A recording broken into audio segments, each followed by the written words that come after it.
Bismillahirrahmanirrahim. Assalamualaikum warahmatullahi wabarakatuh. Innal hamdalillah nahmaduhu wa nasta'inuhu wa nastaghfiruh. Wa na'udzu billahi min shururi anfusina wa min sayyiati a'malina. May yahdihillahu fala mudilla lahu wa may yudlil fala hadiya lahu.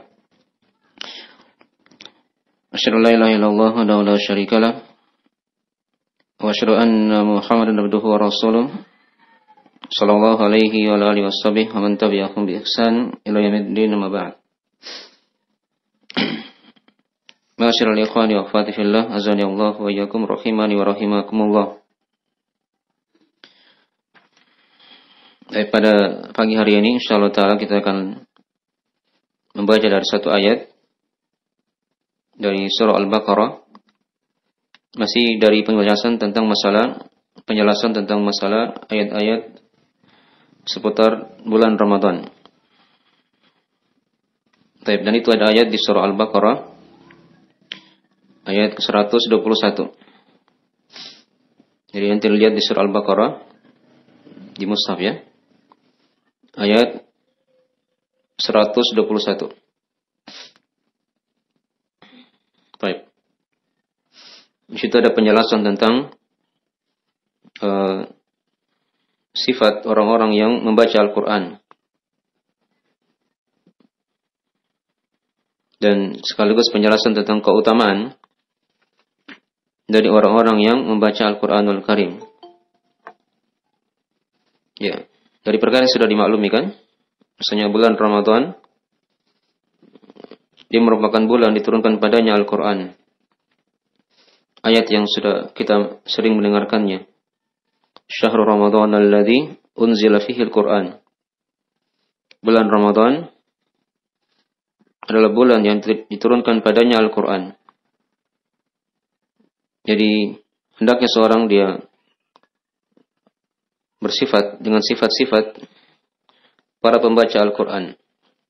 Ini diantara materi-materi yang sangat penting di bulan Ramadan. Dia baca Al-Qur'an itu ada sifat yang hendaknya dia bersifat dengannya. Ya, agar dia mendapatkan keutamaan-keutamaan dari orang-orang yang membaca Al-Quran dengan bacaan yang sebenarnya. Baik. Dan dimaklumi ya dari kebiasaan para as-salaf di masa dahulu kala, itu mereka dari orang-orang yang paling banyak membaca Al-Quran ketika masuk bulan Ramadan.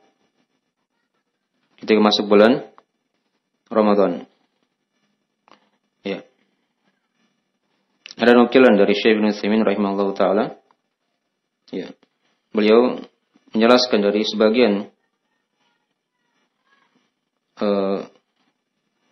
dari para as-salaf.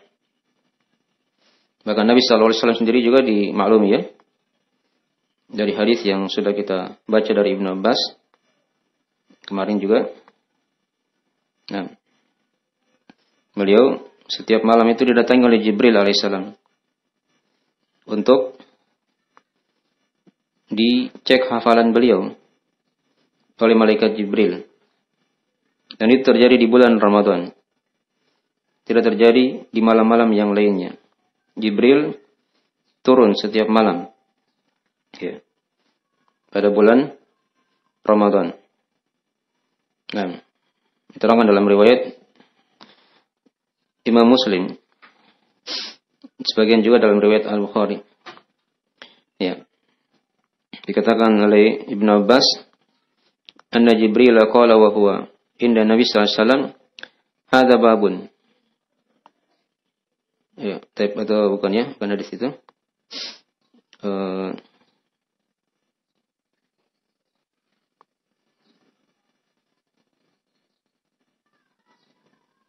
Type kita sudah baca kemarin ya dari hadis Ibnu Abbas riwayat Al-Bukhari Muslim. Nah, di mana Nabi sallallahu alaihi wasallam itu dikatakan ajwadun nasi bil khair. Ya. Adalah manusia yang paling dermawan dengan kebaikan. Dan beliau semakin dermawan tatkala berada di bulan Ramadan. Tatkala Jibril mendatangi beliau sallallahu alaihi wasallam, lalu beliau membacakan padanya Al-Qur'an. Ya. Baik. Jadi dari pelajaran-pelajaran yang didalami hendaknya itu dari pelajaran-pelajaran yang berkaitan dengan masalah Al-Qur'an. Ini di bulan Ramadan ya. Yang merupakan Syahrul Qur'an. Ya, Syahrul Siyam, bulan puasa, bulan Al-Qur'an. Ya. Syahrul Qiyam, bulan untuk menegakkan salat malam. Ya. Itu dari pokok-pokok amalan yang hendaknya diamalkan di bulan Ramadan. Jangan dia sama saja amalannya di bulan Ramadan dan di bulan-bulan yang lain. Ya. Hendaknya ada perbedaan. Seorang ketika dia masuk di bulan Ramadan dan di bulan-bulan yang lainnya. Ini tampak dari perbuatan Nabi Sallallahu Alaihi Wasallam dalam masalah ini. Ya.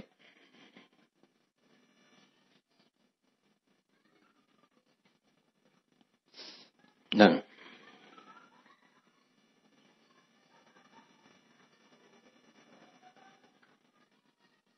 tatkala di tahun ketika beliau meninggal, itu Nabi Sallallahu Alaihi Wasallam itu Jibril turun sekaligus, ya, 2 kali, ya, turun 2 kali mencek hafalan Nabi Sallallahu Alaihi Wasallam. Nah, jadi kalau setiap tahunnya itu Jibril turun 1 kali saja di bulan Ramadan. Tapi di tahun beliau meninggal ketika itu, di tahun ke-11 Hijriah, Jibril turun alaihissalam 2 kali, ya, untuk mencek hafalan Nabi Sallallahu Alaihi Wasallam. Nah, dan para as-salaf itu tampak jelas bagaimana dari ibadah mereka di bulan Ramadan. Nah, mereka memperbanyak membaca Al-Quran. Nah, dinukil oleh Imam Az-Zuhri rahimahullah ta'ala, ya, beliau itu dikatakan, idza dakhala Ramadan yaqulu innama huwa tilawatul Qur'an wa it'amut ta'am. Ya. Kata Imam Az-Zuhri rahimahullah ta'ala, jika masuk bulan Ramadan, beliau berkata, ini bulan Al-Quran. Bulan untuk membaca Al-Quran dan bulan untuk memberi makan. Ya, memberi makan. Nah. Kemudian juga diterangkan oleh Imam Malik rahimahullah ta'ala, dikatakan di situ oleh sebagian muridnya, nah, wa kana Malikun rahimahullah idza dakhala Ramadan taraka qira'at al-hadits wa majalisil ilm wa aqbala ala qira'atil Qur'an minal mushaf. Ya. Kata sebagian murid Imam Malik rahimahullah adalah Imam Malik ketika beliau masuk bulan Ramadan, beliau tinggalkan membaca hadis. Ya, artinya majelis hadis itu pekerjaan setiap hari beliau. Nah, tapi di bulan Ramadan beliau tinggalkan majelis hadis. Ya, membacakan sanad-sanad periwayatan. Nah, beliau tinggalkan perkara itu. Beliau tinggalkan majelis-majelis ilmu. Ya. Dan beliau menghadap kepada Al-Quran. Beliau membaca dari mushaf. Dari mushaf. Ya, dulu kan tidak ada HP ya. Dan itu yang paling utamanya. Karena ketika dia lihat ke mushaf, itu ada pahala khusus. Ya, dia baru lihat saja ya. Belum dia baca. Baru memandang mushaf. Ya, itu sudah ada pahala khusus. Nah, dari sisi dia agungkan syiar-syiar Allah Subhanahu wa ta'ala. Nah. Baik, ini sudah 2 imam ya. Imam Az-Zuhri dan Imam Malik rahimahullah. Baik. Kemudian Imam Qatadah rahimahullah dari salah seorang tabi'in juga. Ya. Beliau itu dikatakan yakhtimul Qur'ana fi kulli 7 layalin daiman wa fi Ramadan fi kulli 3 wa fil ashril akhir minhu fi kulli lailah. Ya. Dikatakan oleh Imam Qatadah oleh sebagian muridnya, maksudnya Qatadah ibn Di'amah ya As-Sadusi ya, rahimahullah taala. Beliau itu mengkhatamkan Al-Qur'an pada setiap 7 hari. Ini selain Ramadan. Selain apa? Ramadan. Tiap 7 hari khatam. Ya. Dan di bulan Ramadan beliau khatam setiap 3 hari. Setiap 3 hari sudah selesai khatam. Berarti 1 hari 10 juz beliau baca. Ini dibaca apakah di salat malam atau di selain salat. Nah, intinya 10 juz. Setiap hari 3 hari 30 juz. Ya. Dan di 10 malam terakhir beliau selesaikan setiap hari 1 Quran. Ya, 1 Al-Quran. Khatam setiap hari. Ya, khatam setiap hari. Ya. Nah. Jadi dari kebiasaan para salaf ya. Nah, kalau kita mungkin 1 kali khatam 1 bulan itu ya lumayan lah. Sudah alhamdulillah. Bisa ya target 1 juz 1 hari dia baca. Ya, itu kan mudah. Masa Anda bisa duduk 1 jam selesaikan 1 juz. Ya, atau 1 jam setengah misalnya dia duduk fokus. Ya, itu tidak ada apa-apanya kalau dibandingkan dengan para ulama di masa dahulu kala. Ya, mereka aja sampai 3 hari bisa selesai 1 Quran. Nah, 1 hari bisa 10 juz dia baca. Nah, mungkin dari sebagian ya, dari sirah para ulama as-salaf.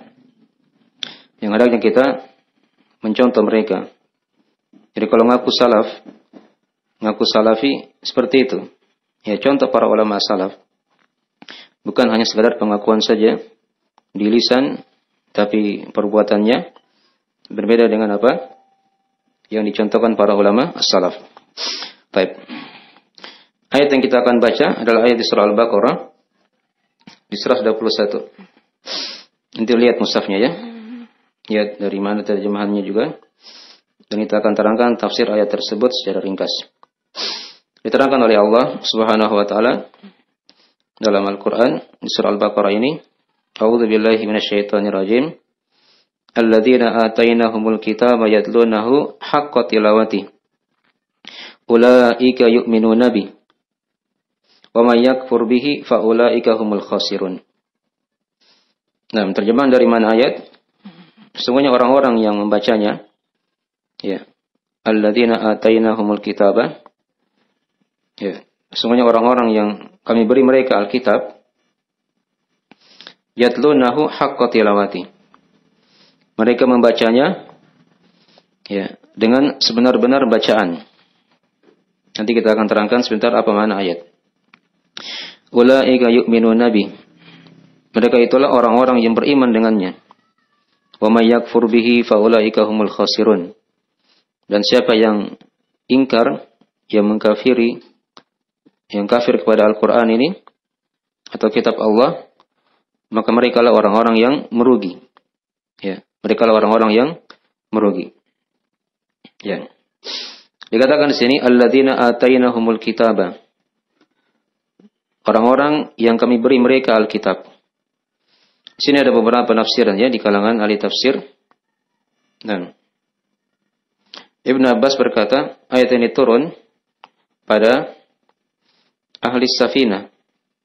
Orang-orang yang datang dengan perahu ketika itu ya. Kepada Ja'far bin Abi Thalib. Ini saudara dari Ali bin Abi Thalib. Ja'far bin Abi Thalib radhiyallahu ta'ala anhu. Jadi mereka jumlahnya ada 40 orang. Ada 40 orang. Ya. 32 orang dari Habasyah. Habasyah itu dulu Nasrani ya di situ. Ada Raja Najasyi di sana kan. Nah, 32 orang dari orang Habasyah, orang Ethiopia, orang Afrika kalau sekarang ya.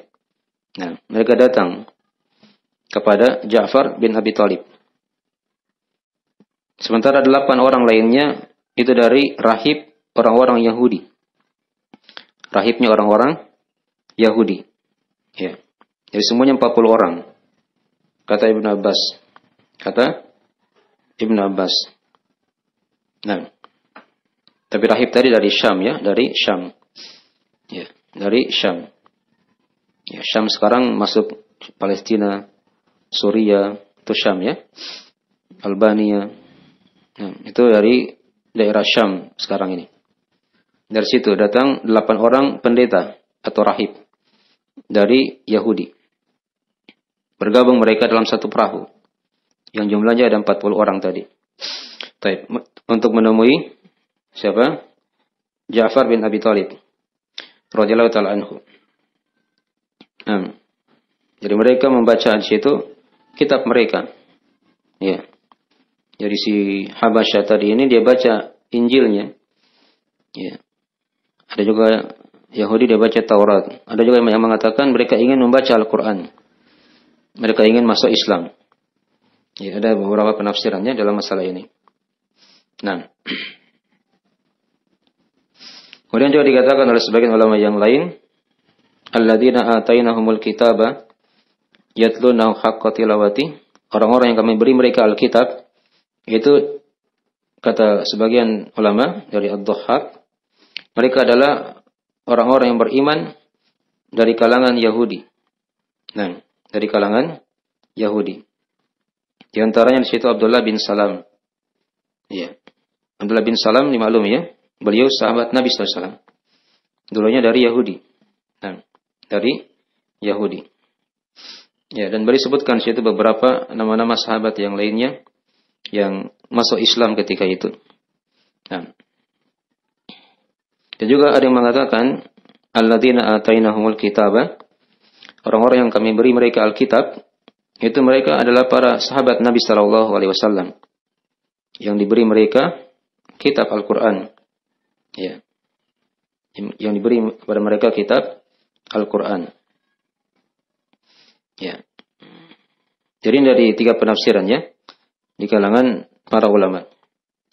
Nah, jadi ada yang mengatakan mereka ini dari orang-orang Nasrani tadi ya, bersama dengan rahib dari Yahudi tadi. Ingin membaca ya, Al-Quran, berislam. Dan juga yang kedua ada yang mengatakan mereka ini dari orang-orang Yahudi secara khusus. Dan yang ketiga ada yang mengatakan mereka ini dari para sahabat Nabi Sallallahu Alaihi Wasallam. Ya, yang jelas semuanya mungkin ya ketika dikatakan yang kami telah beri mereka Alkitab, ya, Al-Quran. Bisa di situ Al-Quran, bisa di situ apa? Kembali kepada kitab orang Nasrani atau Yahudi, Taurat atau Injil. Nah, baik. Yatlunahu haqqa tilawati. Mereka membaca dengan sebenar-benar bacaan. Ya, mereka membaca dengan sebenar-benar bacaan. Nah, tilawah Al-Quran itu kata para ulama ada 2 macam ya. Ada 2 macam. Tilawah Al-Quran. Yang pertama ada namanya tilawah lafziyah. Ya. Tilawah lafziyah. Tilawah secara lafaz. Ya. Dia baca sesuai dengan tajwidnya misalnya. Nah, itu dikatakan juga membaca Al-Quran haqqa tilawati. Ya. Itu yang dikatakan oleh Ibnu Mas'ud radhiyallahu ta'ala anhu dan selainnya. Dia baca sesuai dengan sebagaimana Al-Quran itu turun. Itu yang dikatakan yatlunahu haqqa tilawati. Nah, ini makna tilawah yang pertama. Makna tilawah yang pertama. Nah, di sini juga ada keunggulan, keutamaan orang-orang yang mempelajari ilmu tajwid. Nah, mereka diharapkan masuk dalam golongan orang-orang yang membaca Al-Quran yang dipuji oleh Allah. Haqqa tilawati. Haqqa tilawati. Kemudian yang kedua, ada yang namanya tilawah hukmiyah. Tilawah hukmiyah. Nah, dalam artian dia benarkan apa yang dia baca itu. Ya, kabar-kabarnya, ya, dia benarkan dari Al-Quran itu. Nah, dia amalkan hukum-hukumnya Nah, perintah dan larangannya. Nah, itu juga yang dikatakan yatlunahu haqqa tilawati. Ya. Dari sini sebagian ulama ada yang menafsirkan yatlunahu, yaitu dia yattabi'unahu. Itu dia mengikutinya. Dia mengikutinya. Ya, dia berikuti petunjuk Al-Quran itu. Nah, itu dari penafsiran juga sebagian ulama. Dinukil dari Al-Hasan, Al-Basri dan selainnya. Nah, yatlunahu haqqa tilawati, yaitu dia mengikutinya dengan baik. Ya. Dengan sebenar-benar pengikutan. Baik. Itu makna dari sebagian ya. Beliau membacakan ayat dari surah Asy-Syams. Ya. Ayatnya sudah sering kita hafal ya. Wasyamsi wa duhaha wal qamari idza talaha. Ya. Demi matahari dan demi cahaya duhanya. Dan demi bulan idza talaha, jika dia dibaca. Maksudnya dibaca apa di situ? Nah, kata para ulama, yaitu dia diikuti. Ya, ketika dia diikuti oleh yang lainnya. Nah, baik. Jadi talaha di situ bisa bermakna yattabi'u. Dia bisa bermakna ittiba. Dia mengikuti. Ya. Bisa bermakna apa? Mengikuti. Dan ini juga yang dikatakan oleh Ibnu Abbas, oleh Ibnu Mas'ud dan selainnya. Ya, yatlunahu haqqa tilawati. Tadi ya, sudah diterangkan. Mereka membaca dengan sebenar-benar bacaan. Apakah dalam artian bacaan secara lafaz, tilawah lafziyah atau tilawah hukmiyah. Dalam artian dia mengikuti. Ya, dia beramal dengan kandungan Al-Quran tersebut. Nah, itu dua penafsiran dari yatlunahu haqqa tilawati. Ulaika yu'minuna nabi. Nah, setelah dikatakan di situ, mereka membaca Al-Quran dengan sebenar-benar bacaan. Ya, bacaannya. Maka dikatakan di situ, ulaika yu'minuna nabi. Mereka lah orang-orang yang beriman dengannya. Mereka lah orang-orang yang beriman dengannya. Ketika dia gabungkan dua bentuk tilawah tadi itu. Tilawah lafziyah dan tilawah apa? Hukmiyah. Nah. Dan beriman kepada Al-Quran masuk dalam beriman kepada kitab-kitab Allah Subhanahu wa ta'ala. Ya. Diimani kitab Allah diturunkan dari sisi Allah. Ya. Diimani bahwasanya Al-Quran itu dari satu di antara nama-nama kitab Allah yang harus diimani. Selain ada nama-nama yang lain kan, seperti Taurat, Injil, Zabur. Ya. Dan yang tidak ditahu namanya diimani secara global. Ya. Kemudian dari bentuk iman juga kepada Al-Quran, pada kitab Allah, itu dia imani, dia beramal dengan hukum dalam Al-Quran tersebut. Itu dari mana tadi sudah diterangkan ya, dari penafsiran. Nah. Dia benarkan khabar-khabarnya, yaitu masuk dalam tilawah hukmiyah tadi itu. Nah, ini 4 pokok diterangkan oleh Syekh Ibnu Utsaimin rahimahullah taala dari bentuk iman kita kepada kitab Allah terkhusus padanya Al-Quran. Ya, kita imani dia turun dari sisi Allah.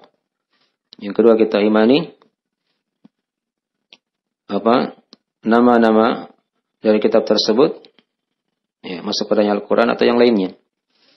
Yang ketiga kita imani bahwasanya di situ khabar-khabarnya.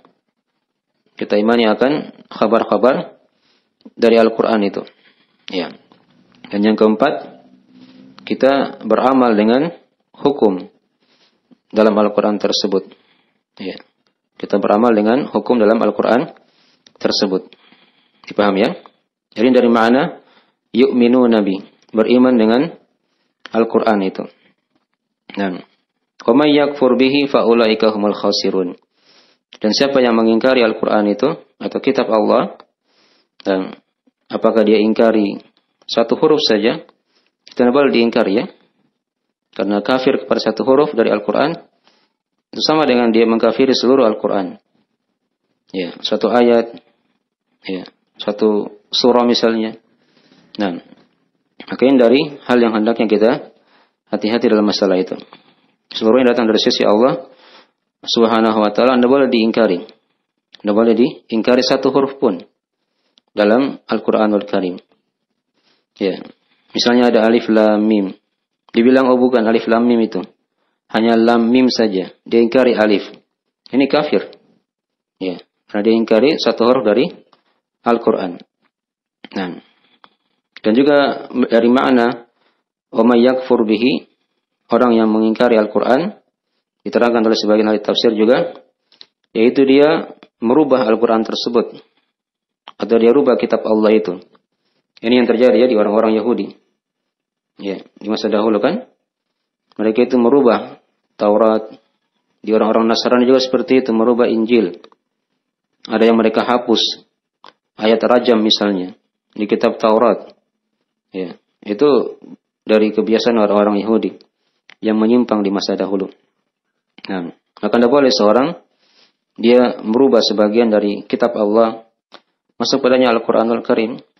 Ya, karena itu bentuk dari kekafiran kepada Allah Subhanahu wa taala dan masuk dalam mengkafiri Al-Qur'anul Karim itu sendiri atau kitab Allah yang diperbuat oleh orang-orang Yahudi atau Nasrani.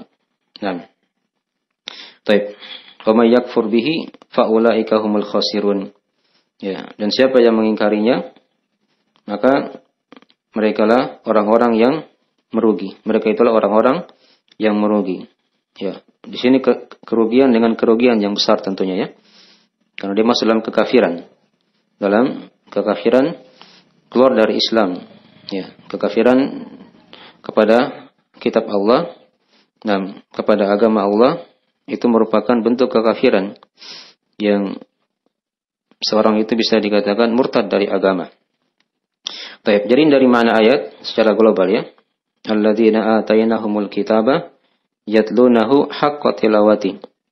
Ulaika yu'minuna bi. Wa may yakfur bihi fa ulaika humul khasirun. Ya, fa ulaika humul khasirun. Nah, dan sebagian para as-salaf ya sudah tadi diterangkan ya. Baik, dari mana ayat ini? Baik. Jadi dari ayat ini kita kembali kepada pokok pembahasan kita ya. Tentang keutamaan orang yang membaca Al-Qur'an dan sekaligus penjelasan sifat dari sifat-sifat orang-orang yang membaca Al-Qur'an itu sendiri. Nah, jadi diterangkan di sini dari sifat mereka ya. Ini yang paling pokok, kita perhatikan sifat. Keutamaan itu insya Allah dia akan dapatkan walaupun dia tidak pikirkan. Tapi yang paling pokok itu seorang ketika dia baca Al-Quran, dia tahu sifat-sifat yang dipuji dalam Al-Quran oleh Allah Subhanahu wa Ta'ala bagi para pembacanya. Ya. Diterangkan di sini, yaitu mereka orang-orang yang membaca Al-Quran itu dengan haqqa tilawati.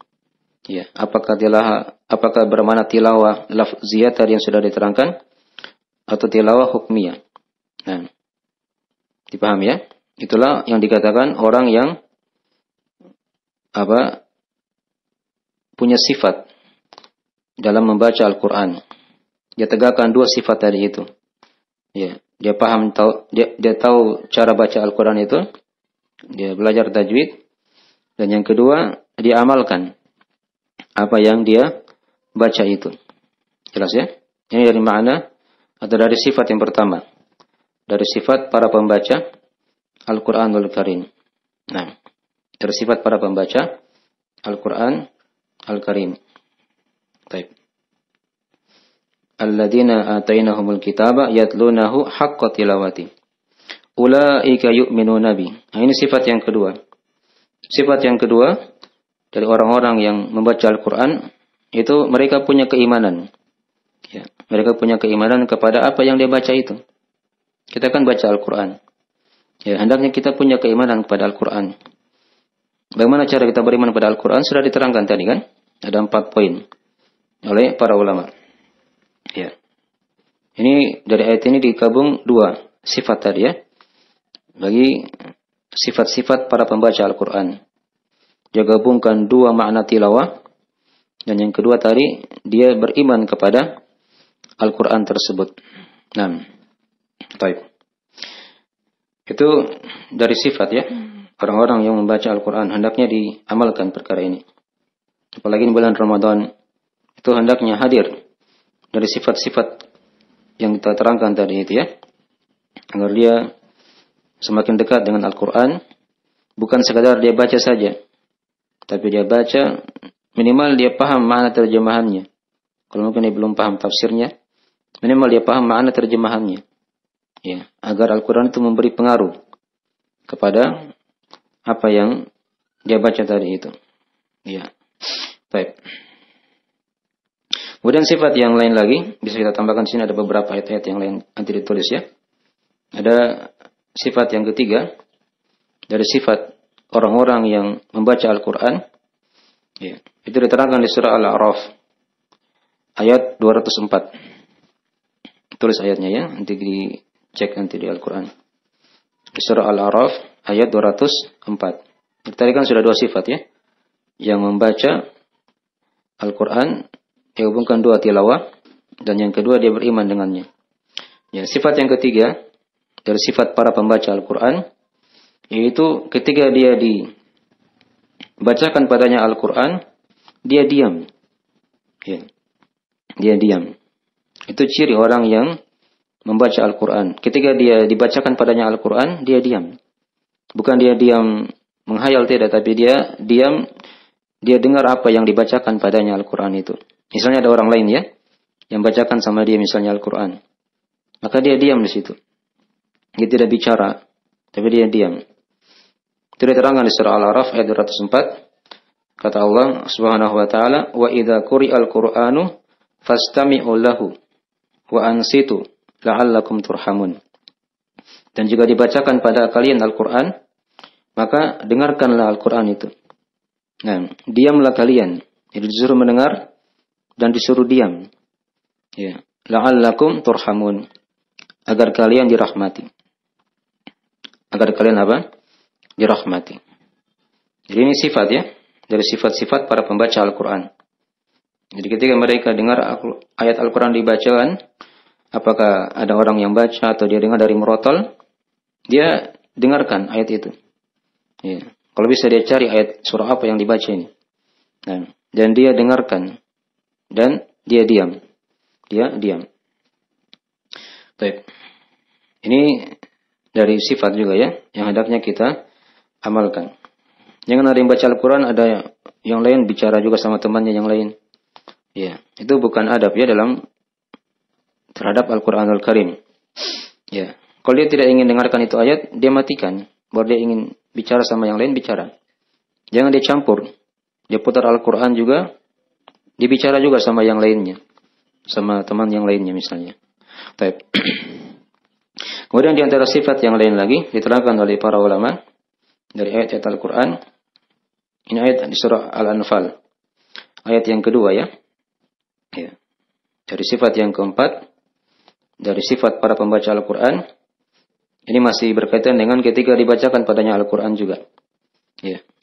Nah, jika dibacakan pada mereka Al-Quran, maka mereka bertambah keimanannya. Mereka bertambah keimanannya. Nah, jadi Al-Quran dari sebab-sebab seorang itu ditambahkan oleh Allah keimanan. Diterangkan di surah Al-Anfal oleh Allah, "Innamal mu'minuna alladzina idza dzukirallahu wajilat qulubuhum wa idza tuliyat 'alaihim ayatuhu zadatuhum imana." Ya, wa 'ala rabbihim yatawakkalun. Ya, sungguhnya orang-orang beriman itu sifat mereka adalah jika diingatkan tentang Allah maka bergetar hati-hati mereka. Ini ciri orang-orang yang beriman ya.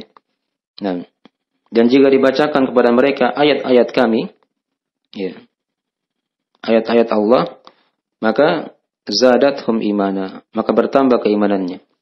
Wa 'ala rabbihim yatawakkalun, dan kepada Rabb mereka bertawakal. Nah, ini juga diantara sifat orang yang membaca Al-Quran.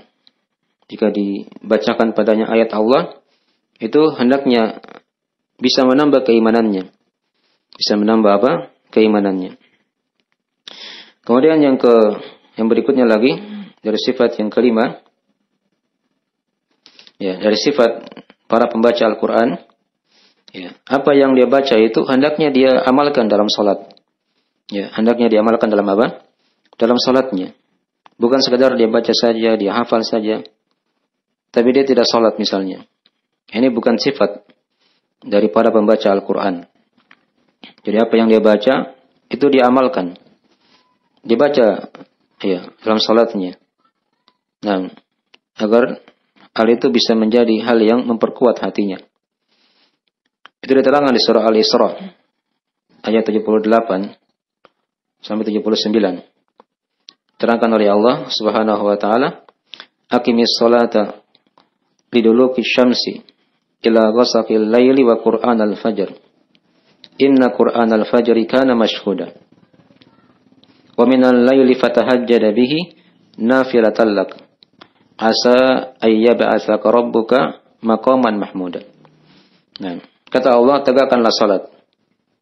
Nah, di duluki syams, ketika matahari sudah tergelincir. Ini ada penafsirannya, ada yang mengatakan salat zuhur dan asar. Ya. Dan juga ada yang mengatakan dia salat maghrib. Nah, ila ghasaqil lail, sampai gelapnya malam, itu salat isya. Wa Qur'an al-fajr, dan Quran di waktu fajar, itu salat subuh. Inna Qur'an al-fajri kana mashhuda. Ini ada keutamaan khusus bagi siapa yang membaca Al-Quran di salat subuh. Ya, itu dari hal yang dipersaksikan, nah, oleh Allah dan para malaikat. Inna Qur'an al-fajri kana mashhuda. Wa minal laili fatahajjada bihi nafilatan lak. Dan dari malam, kata Allah, hendaknya engkau bertahajud sebagai tambahan sunnah untukmu. Ya, jadi kita ini bulan Ramadan ya, ada ibadah tahajud. Apalagi kalau dia sudah masuk di 10 terakhir Ramadan, itu jangan dia sia-siakan waktu malamnya. Ya, dia bangun. Nah, dia bermunajat, berdoa, dia salat. Nah, menghadap Allah Subhanahu wa taala. Dan salat tahajud itu artinya salat yang dikerjakan setelah tidur. Setelah apa? Tidur. Itu yang dikatakan salat tahajud. Salat malam juga, tapi dia salat yang dikerjakan setelah apa? Tidur malam. Ya. Asa ayyab'atsaka rabbuka maqaman mahmud. Ini keutamaan khusus untuk Nabi SAW ya. Itu Allah akan bangkitkan kamu di tempat yang terpuji. Tapi tadi yang sebelumnya itu untuk umatnya, berlaku umum. Jadi dari sifat yang kelima ya, dari sifat para pembaca Al-Quran, itu mereka orang-orang yang mempraktekannya, mengamalkannya dalam salat. Apa yang dia baca itu. Nah. Kemudian di antara sifat yang lain lagi, diterangkan di surah Fatir, ayat 29. Ya, ini sifat yang lain lagi dari sifat para pembaca Al-Quran. Nah, di antara sifat mereka, ketika dia baca Al-Quran itu, ada harapan kepada Allah. Ada harapan kepada Allah, diharapkan pahala dari Allah Subhanahu wa taala. Ya. Diterangkan dalam surah Fatir itu, innal ladzina yatluna kitaballahi wa aqamus salata wa atauz zakata. Baik. Innal ladzina yatluna kitaballahi wa aqamus salata wa anfaqu mimma razaqnahum sirran wa alaniyah. Yarjuna tijaratan lan tabur. Sesungguhnya orang-orang yang membaca kitab Allah, mereka tegakkan salat, ya. Dan mereka infakkan sebagian yang kami rezekikan kepada mereka, dalam keadaan sembunyi-sembunyi ataupun terang-terangan. Yarjuna tijaratan lan tabur. Ini dari harapan mereka. Mereka mengharapkan perniagaan yang tidak akan merugi. Ya, perniagaan yang tidak akan merugi. Nah, itulah keimanan kepada Allah. Nah, itu merupakan perniagaan yang tidak akan merugi. Dia beriman kepada Allah, beriman kepada Rasulnya, beriman kepada kitab-kitab Allah. Nah, jadi ini ada harapan-harapan yang diharapkan ketika dia membaca Al-Quran. Diharapkan pahala dari Allah Subhanahu wa ta'ala. Baik. Ini sudah sifat ya, yang ke-6 tadi.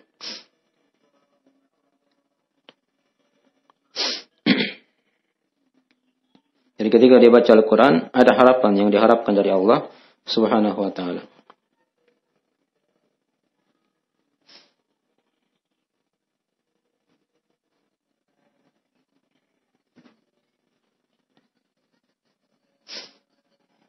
Kemudian sifat yang ketujuh, dari sifat para pembaca Al-Quran juga, ya.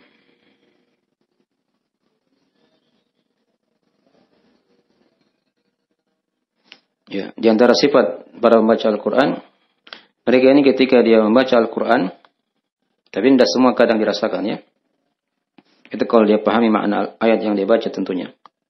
Itu akan ya merinding kulitnya begitu. Nah, bergetar kulitnya ketika dia membaca Al-Quran tersebut. Nah, hatinya akan menjadi bergetar, kulitnya akan merinding begitu ketika membaca ayat-ayat Allah Subhanahu wa ta'ala. Ya, itu diterangkan di surah Az-Zumar ayat 23. Diterangkan di surah Az-Zumar ayat 23. Diterangkan oleh Allah Subhanahu wa ta'ala, Allahu nazzala ahsanal hadithi kitaban mutasyabiha. Ya. Mathani taqsha'iru minhu juludul ladzina yakhshawna rabbahum. Thumma talinu juluduhum wa qulubuhum ila dzikrillah. Nah, dzalika hudallahi yahdi bihi may yasha wa may yudlilillahu famalahu min had. Famalahu min had. Kata Allah, Allah itu yang telah menurunkan ahsanal hadis. Ya. Pembicaraan yang paling indah itulah Al-Qur'an. Kitaban mutasyabihan, kitab yang dia ada kemiripan dengan ayat-ayat yang lainnya, satu ayat mirip dengan ayat yang lain. Nah, mathani serupa. Taqsha'iru minhu juludul ladzina yakhshawna rabbahum. Akan membuat bergetar ya. Nah, dari kulit-kulit orang-orang yang takut kepada Rabb mereka. Tsumma talinu juluduhum wa qulubuhum ila dzikrillah. Setelah itulah lembut kembali kulit dan hati-hati mereka untuk berzikir kepada Allah Subhanahu wa ta'ala. Jadi dari sifat-sifat ya diterangkan dalam Al-Qur'anul Karim. Dan jadi ketika dia baca Al-Qur'an tapi ini sifat-sifat yang tinggi ya. Ya, karena mungkin sebagian belum dirasa. Tapi kalau dia paham mana ayat itu akan sampai ke sini nanti. Ya, bergetar kulitnya, hatinya menjadi lembut, ya, bergetar hatinya ketika dia baca ayat-ayat Al-Qur'an Al-Karim. Nah. Kemudian di antara sifat yang diterangkan juga oleh para ulama, baik sekali itu dulu mungkin itu ya, waktunya cukup. Sebenarnya masih banyak sifat-sifat yang lain kalau kita ingin terangkan. Ya. Jadi kita simpulkan 7 aja dari sifat sifat para pembaca Al-Qur'an. Yang pertama tadi dia gabungkan dua makna tilawah, lafziyah dan hukmiyah. Kemudian yang kedua tadi mereka punya keimanan kepada Al-Qur'an itu. Yang ketiga tadi mereka adalah orang-orang yang ketika dibacakan Al-Quran, mereka diam. Ya, mereka diam. Dia dengarkan. Nah. Kemudian yang keempat, yang antara sifat sudah diterangkan tadi, yaitu mereka orang-orang yang bergetar. Ya. Hati-hati mereka ketika dibacakan ayat-ayat Allah Subhanahu wa ta'ala. Nah, bertambah keimanannya. Kemudian sifat yang berikutnya tadi sudah diterangkan. Mereka adalah orang-orang yang mengamalkan Al-Quran itu. Apa yang dia baca dia pakai di salat. Apa yang dia hafal dia pakai di salat. Ya. Kemudian sifat yang lain tadi, yang keenam, yaitu mereka orang-orang yang ketika dibaca Al-Quran diharapkan ada pahala dari Allah Subhanahu wa ta'ala. Dan yang ketujuh tadi sudah diterangkan dari sifat juga, yaitu mereka adalah orang-orang yang ketika dia baca Al-Quran bergetar hati dan kulit-kulit mereka. Sehingga hatinya menjadi lembut, mudah untuk membaca Al-Quran dan mengamalkan dari Al-Quran tersebut. Baik. Mungkin di antara sifat-sifat, sebagian sifat ya, yang diterangkan oleh para ulama dari ayat-ayat Al-Quran, seputar sifat-sifat para pembaca Al-Quran. Ya, adapun keutamaan-keutamaan para pembaca Al-Quran sangatlah banyak ya. Mungkin sudah sering kita dengarkan. Ya, diterangkan dalam Al-Quran juga dalam hadis-hadis. Ya, dari keutamaan-keutamaan orang-orang yang membaca Al-Quran. Di antaranya orang yang mahir, itu kan sudah diterangkan di dalam riwayat ya. Ya. Itu bersama dengan Safarah Al-Kiram Al-Barara. Dalam riwayat Al-Bukhari Muslim kan. Itu keutamaan dari orang-orang yang mahir dalam membaca Al-Quran. Kemudian diterangkan di hadis yang lain, ya, diumpamakan oleh Nabi SAW. Nah, orang yang membaca Al-Quran itu dalam riwayat Al-Bukhari Muslim ya, juga ya, seorang mukmin yang membaca Al-Quran itu bagaikan buah utrujah, ya, jeruk. Nah, jeruk itu dikatakan dalam hadis, ya, mathalul mu'min alladhi yaqra'ul Qur'an, nah, mathal utrujah, rihuha thayyib wa ta'muha thayyib. Kata Nabi, perumpamaan seorang mukmin itu yang membaca Al-Quran itu bagaikan apa? Buah utrujah. Ya, kalau didekatkan itu mirip jeruk ya. Ya, jeruk ini dikatakan ya, dia punya bau yang wangi. Ya, rihuha thayyib. Aromanya, baunya bagus. Dan rasanya juga apa? Bagus. Itu permisalan seorang mukmin yang membaca apa? Al-Quran.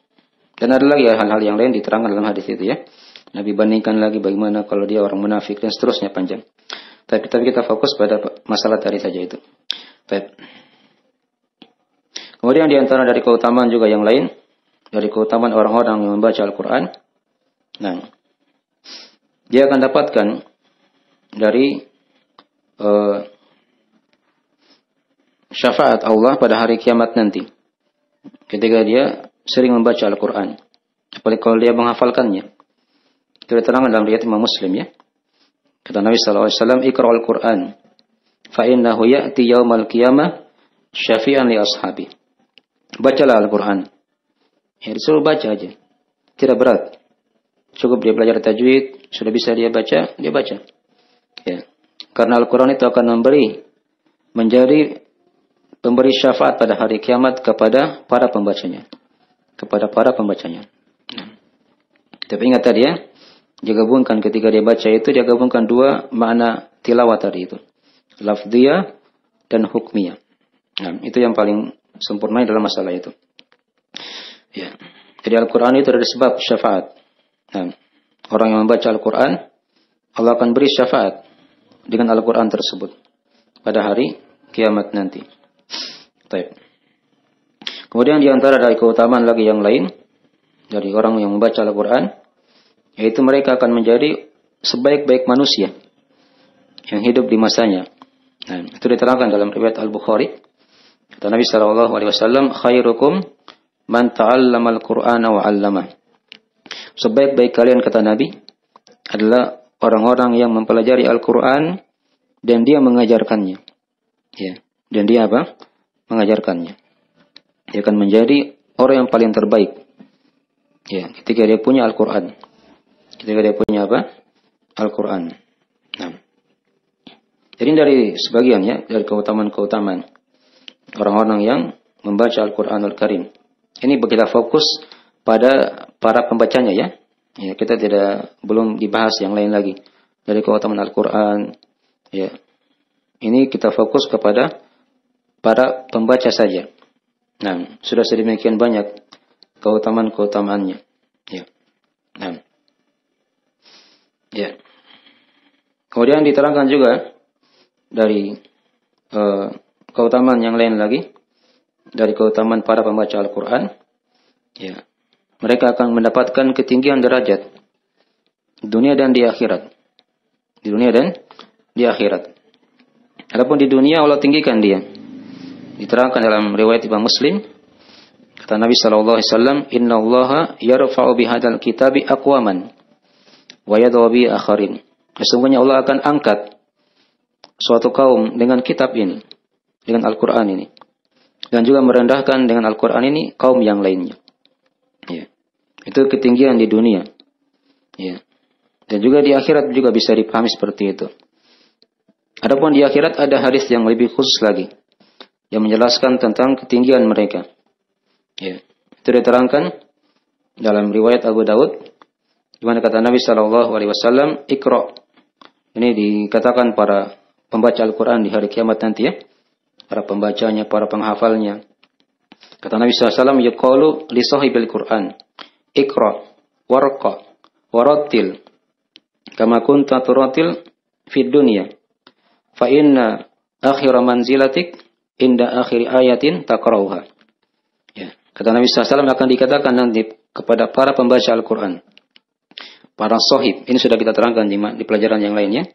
Dikatakan dia sahib itu artinya dia senantiasa bersamanya. Ya, bukan hanya di bulan Ramadan saja dia dekat dengan Al-Quran.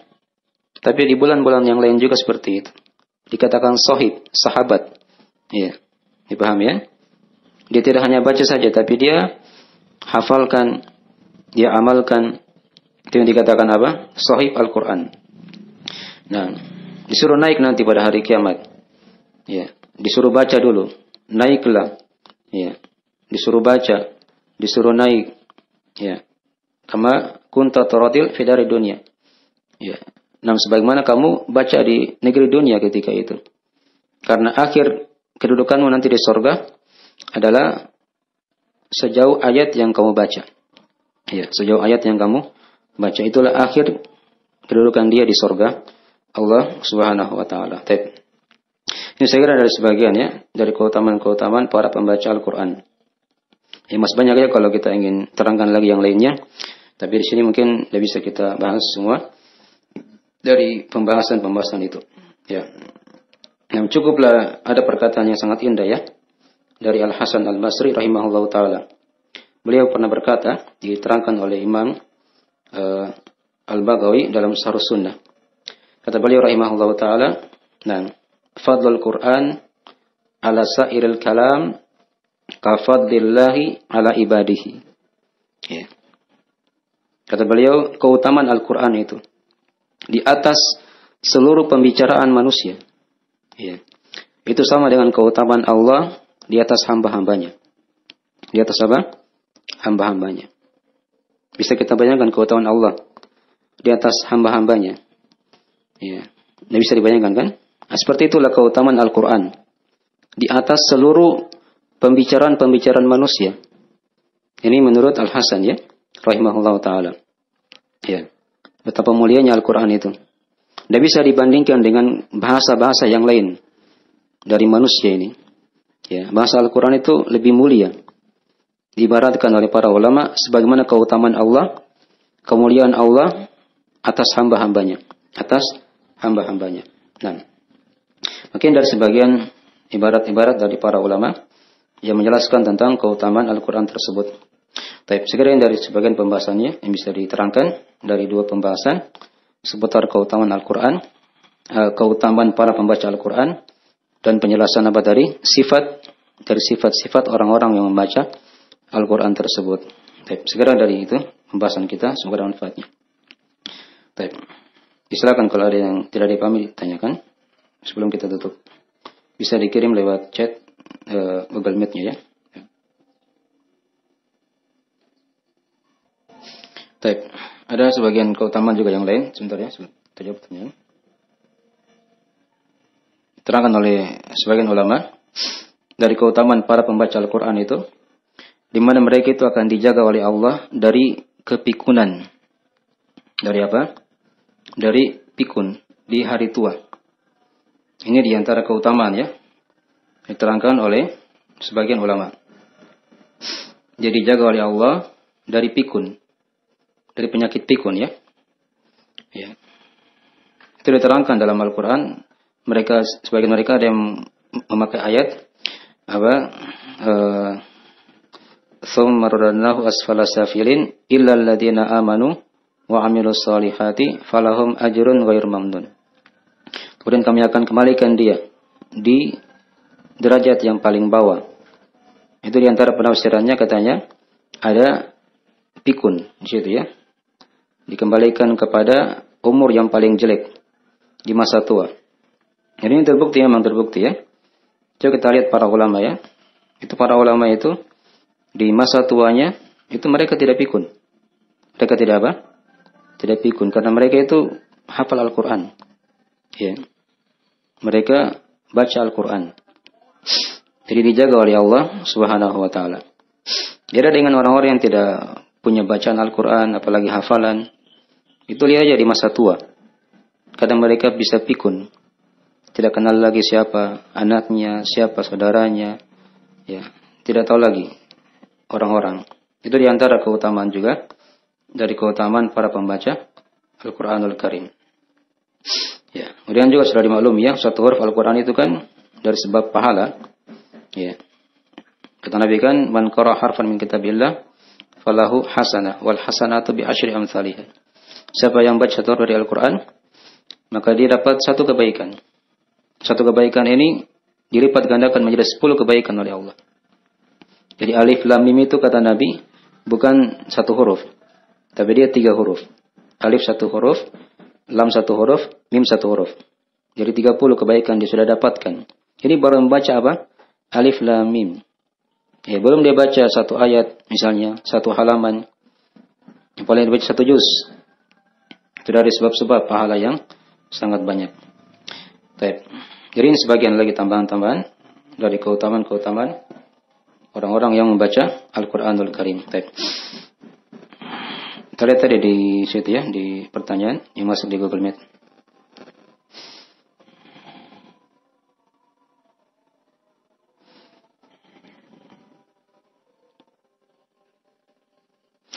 Di sini ada yang bertanya, mengapa pada saat puasa lebih susah dalam menghafal Al-Quran?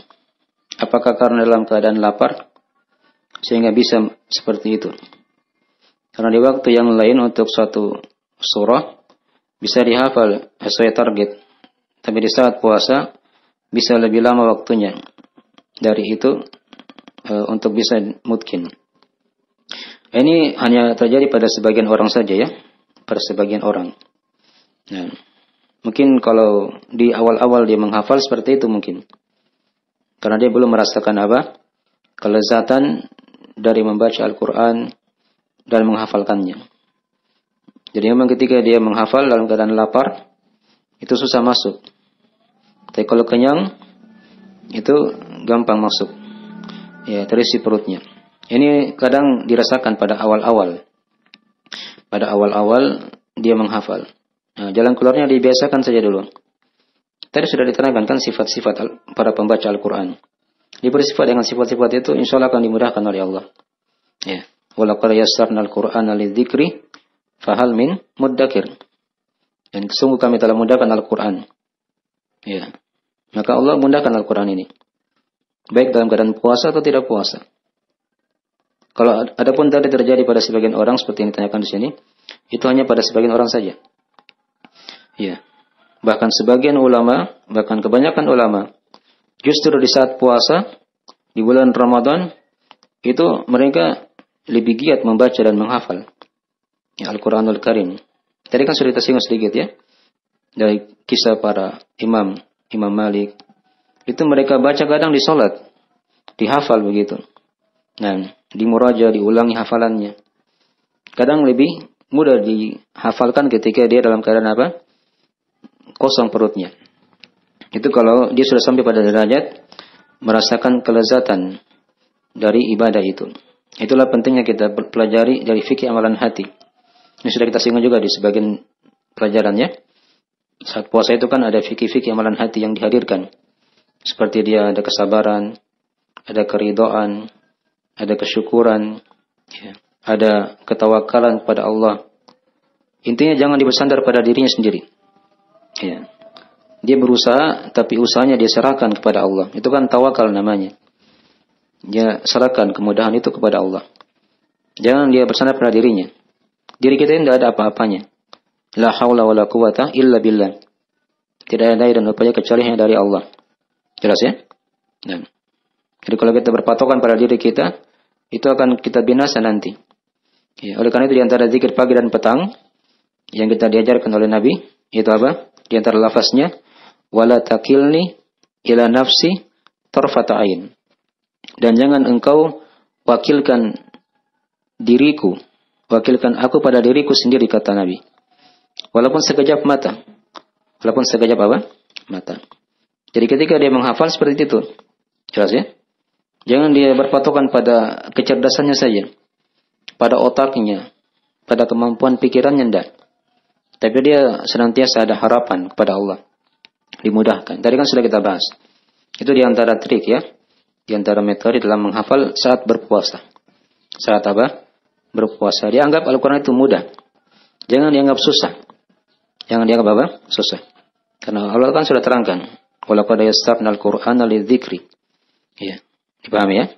Jadi itu aja yang dipikir akan dapat insyaallah taala kemudahan-kemudahan dari sisi Allah Subhanahu wa taala. Baik. Sekira itu dari bagian pembahasan yang bisa diterangkan. Waktu sudah masuk ya. Kita akhiri majelisnya. Nah, subhanakallahumma bihamdik asyhadu an la ilaha illa anta astaghfiruka wa atubu ilaik. Wassalamualaikum warahmatullahi wabarakatuh.